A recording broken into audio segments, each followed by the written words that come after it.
সবাই ভালো আছো? আমি ভালো আছি। তোমরা কি আঁকছো এখানে? ব্যাকটেরিয়া। একজন বলো, তুমি বলো কি আঁকছো? ব্যাকটেরিয়া ছবি। আচ্ছা, তুমি বলো কি আঁকছো? ব্যাকটেরিয়া ছবি। আমাদের দেহে কি ব্যাকটেরিয়া বসবাস করে? আচ্ছা, ব্যাকটেরিয়া কি খালি চোখে দেখা যায়?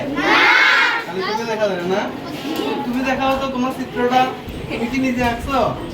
আচ্ছা, আর বলো তো আমাদের দেহে কি পরিমাণ ব্যাকটেরিয়া থাকতে পারে? আমাদের দেহে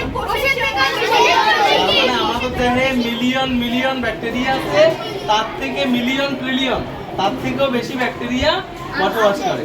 আচ্ছা, ব্যাকটেরিয়া কি কি অংশ নিয়ে তৈরি, কি কি বলতে পারবে? এখানে কি বলো তো, তুমি বলো তো। Bacteria capsule,